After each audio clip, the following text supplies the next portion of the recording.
Salut tout le monde, on se retrouve aujourd'hui pour une toute mini update lecture parce que je n'ai lu que 2 livres durant ces 2 dernières semaines.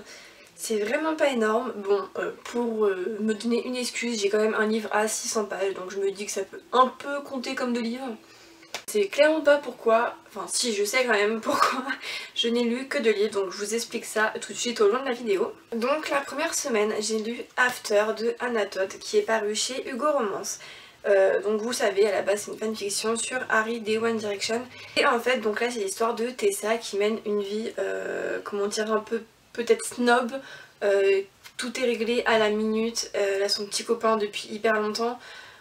Sa mère est très stricte, elle va dans une université et badabam, elle se retrouve avec une coloc complètement à l'opposé d'elle, qui a des tatouages, des piercings, qui est un peu excentrique, qui ne lui ressemble pas du tout en fait. Et en fait, vous vous doutez bien que les amis de la coloc de Steph, c'est Ardyn, donc qui est Harry des One Direction quoi.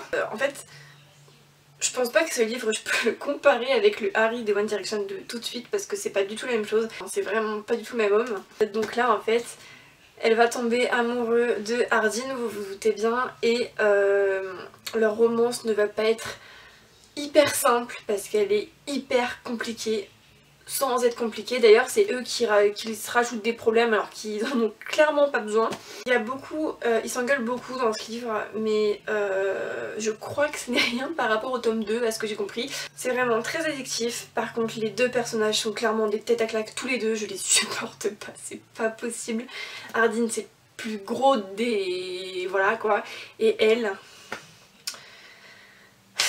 Enfin clairement, après tout ce qu'il lui a fait, je pense pas qu'une meuf aurait réussi à retourner vers lui quoi, parce que c'est juste pas possible. Et c'est un livre que j'ai vraiment adoré, je pense que je lui mettrai dans les environs de 4,5, 4,75 sur 5 parce que c'était très addictif. Je me suis couchée, il me semble, vers 3h30 pour finir le livre. C'est un truc qui m'était jamais arrivé, enfin si, peut-être avec Beautiful Bastard il me semble, qui est très addictif mais franchement très vulgaire, enfin bref, on parle pas de ça. Donc voilà, je vous le reconseille parce que même si c'est un gros pavé, c'est quand même un très bon moment de lecture et j'ai adoré.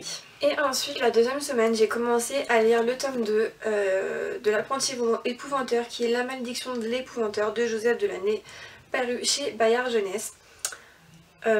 Non pas que je n'ai pas aimé le livre, mais c'était, je pense, clairement par la période pour le lire, parce que je sortais de After qui est quand même du new adulte, donc comparé à ça c'est complètement différent.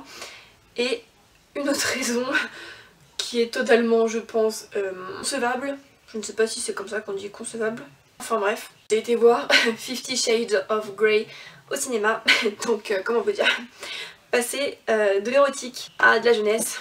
Ça fait clairement pas bon ménage. J'avais adoré le tome 1 pourtant, mais là je l'ai forcément trouvé moins addictif que After que j'ai adoré.